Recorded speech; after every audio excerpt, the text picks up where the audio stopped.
Всем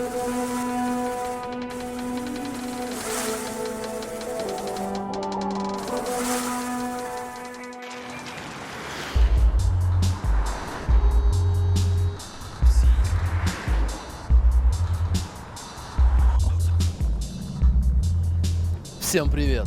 Это история группы Slot. На дворе начало 2000-х. Это времена, когда 90-е с их жестью наконец остались позади. Жить становится как-то спокойнее, что ли. При этом в музыке пока еще главенствует эстрадочка, но уже в воздухе витает что-то новое и интересное. О, ну да.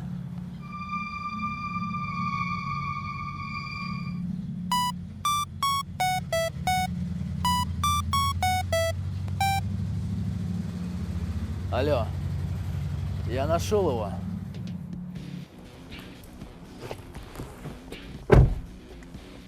Однако при этом фильмы про реальных пацанов, которые живут по беспределу, до сих пор очень и очень популярны. И когда в 2003 году выходит фильм под названием «Бумер», то он становится просто нереальным прорывом.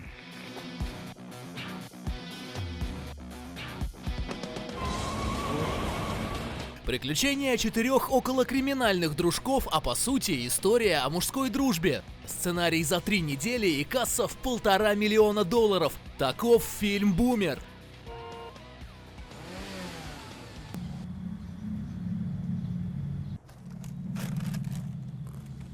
Вы спросите: парень, а что ты вообще нам паришь? Мы включили документальный фильм о группе Slot, а ты нам начинаешь рассказывать про какой-то там пацанский фильм «Бумер», про каких-то пацанов. Ты вообще о чем? Ну так вот, для тех, кто в «Бумере». Первый официальный релиз группы Slot в истории состоялся именно там, на саундтреке к фильму «Бумер». О, нормально пошло. Многие помнят мобильник Сергея Шнурова, но на саундтреке чего еще только не было. От шансона до танцевалки, от рэпа до металла. Помимо песен типа «Жопа», «Шпана» и «Мама, наливай», на саундтреке к «Бумеру» появляются и действительно классные песни, например, «Клон» и «Только бы прикалывала», авторство молодой и перспективной группы Slot. Ну, об этом музыканты вам сейчас расскажут сами, а мне уж пора, пацаны, сваливать.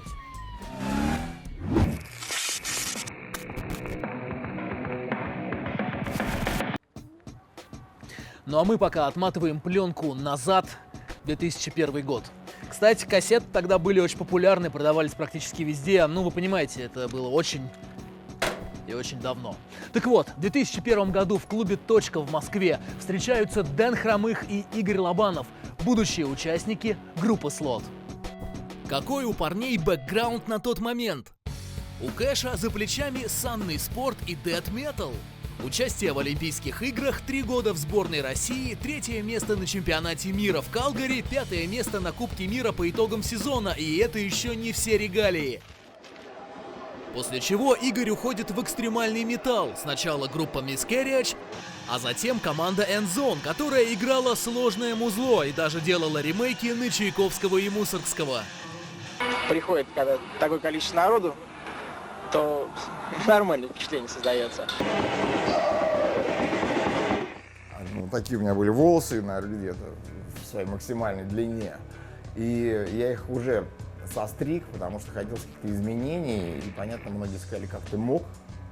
Ты не тру, ты предал металл. Металлическое, да, предал металл, вообще это надо мной витало, да. Витала над ним и будущая встреча с Дэном Хромых. Он тогда переехал в Москву из Курска, окончил Московский физико-технический институт и играл на гитаре в нью-метал группе Трактор Боулинг. Расскажи, где мы находимся сейчас? Мы сейчас находимся возле дома, в котором я жил, когда начиналась история Slot. Скажем так, когда зарождались какие-то даже треки здесь, в этом доме. Здесь были тусовки. Группа Skunk здесь у меня тусила. И проект Маджахет мы здесь придумали с пацанами. 7-я раса здесь частично у меня тусила. Вот. Трактора постоянно в гостях бывали. Ну, то есть такой. Надо, мне кажется, табличку такую вешать. Здесь тусили Да, Slot, я думаю, что Трактор, значит, и... Когда-нибудь это будет, потому что как раз там есть таблички. Кэш и Дэн на тот момент поверхностно знакомы и встречаются на концерте альтернативной группы Crocodile TX в клубе «Точка» и решают собрать бэнд. Группа им тогда, кстати, не очень зашла, зато вкусы совпали в другом.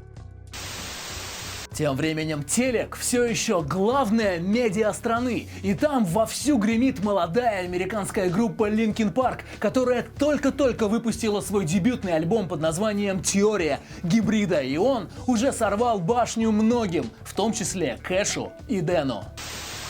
А вот в родной группе Tractor Bowling Дэну не все нравилось. Там наступил момент, когда я понял, что, к сожалению, вокалистка тогдашняя, Мила Демина, она, как тебе сказать, у меня был конфликт с ней на почве как раз музыки. Я ей говорил, что типа ей бы надо было сходить позаниматься вокалом. Корректно очень говорил, да. Ну, как бы, да, я попытался корректно, но в результате был скандал там какой-то, вот. И я просто понял, что, типа, ладно, говорю, ребят, хорошо, я тут как бы пришел к вам в группу, да, и начинаю тут что-то там давить, короче, я не буду, я просто сделаю свою группу.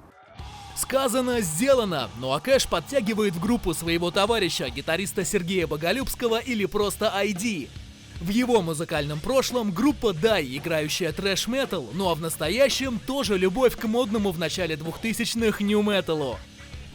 Помнишь, как впервые ты услышал Корн или Линкин Парк, как на тебя это повлияло, какие эмоции у тебя это вызвало? Слушай, ну это знаешь, как лопатой вот так по щеке.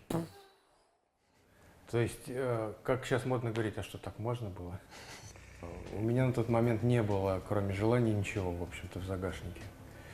Потому что это, ну, как бы, во-первых, переосмысление такое серьезное после металла, вдруг вот это вот, и вот так можно, и это звучит. Пока это все в то время очаровывало непостижимостью. Вот. Парни стали собираться дома и делать первые записи. Кэш стал изучать читку и скриминг, но оставалось еще одно «но». Нужен был еще один поющий вокалист. Мы по какому-то шаблону пробовали всяких мужиков вначале. И оказалось, что их в принципе нет.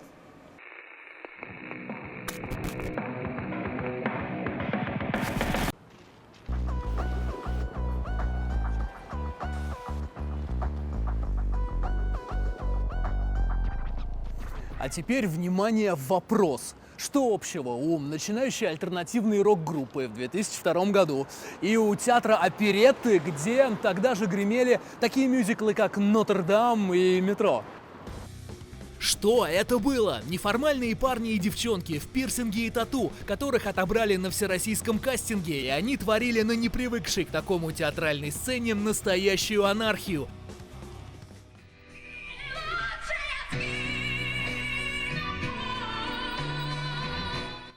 Так вот, восходящая звезда этих мюзиклов, да что там, настоящая звезда, Теона Дольникова становится первой вокалисткой группы «Слот», и вот как это выглядело.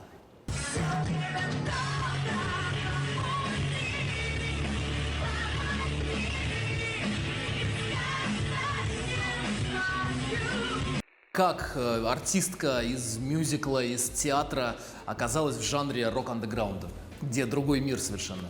Слушай, но все на самом деле наоборот, наверное. Исходя из моих музыкальных предпочтений, которые были с самого детства, я как раз наоборот хотела быть рок-звездой. Я вообще не знала о существовании мюзиклов в принципе изначально. Мне было лет 15 тогда, и я слушала там типа группу Корн и все такое. Через коллегу по мюзиклу певца Андрея Фролова с Тионой знакомится Дэн и вскоре говорит ей заветные слова.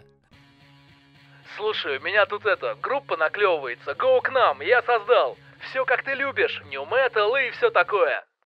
И, собственно, когда Дэн меня позвал, я, конечно, пищала от восторга, и вот мы начали это все создавать совместно. Ну, в большей степени, конечно, ребята. Она очень занятая была колбаса, естественно, потому что мюзикл, потом сразу второй мюзикл, у нее все расписано, поэтому мы старались под нее подстроиться.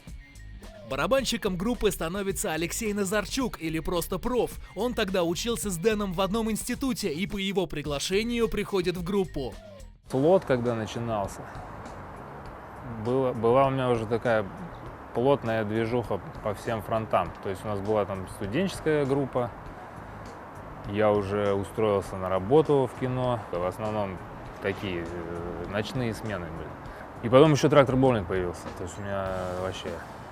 Помню, какой-то месяц я вообще, по-моему, не спал. Типа раз в неделю, два раза в неделю.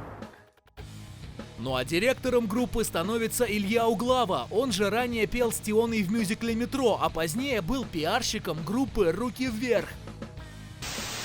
А еще он тогда числится сотрудником большого рекорд-лейбла Sony Music и работает с ненавистной для него попсой, при этом всем сердцем любя святую, божественную, нерушимую, альтернативную рок-музыку.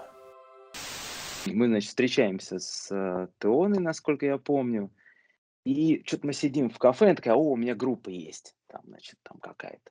Я думаю, мрачняк какой-то наверняка. Ну, как обычно это бывает, да, то есть артисты мюзиклов, у них обычно группы, там, полная шняга какая-нибудь попсовая. Я приезжаю домой, такой, включаю, вставляю, значит, диск в проигрыватель, и мне сносит башню.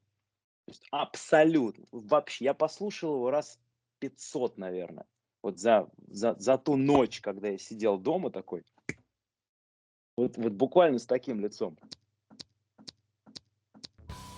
Да-да, к тому моменту уже была записана первая демка «Слот» из 4 треков, которая пошла по рукам альтернативной тусовки, друзей и конкурентов тоже. У нас запись как раз трактор боулинга была. И я помню, когда мы там перерыв какой-то был, я, короче, ставлю песню, типа, вот я тут с пацанами трек делал, группа одна там, ставлю, и такие тракторы такие, да? И такие, ага. Они мне рассказывали потом уже, что, типа, напряглись, что, типа, блин, что-то пацаны какую-то музыку делают, что-то параллельно, какая-то девочка тоже поет, что это такое? Ну а 2002 год тем временем подошел к своему концу. В следующем, 2003 году, «Слот» появится на голубых экранах и задаст не голубого огонька, причем на всю страну. Но это будет уже в 2003 году. А пока...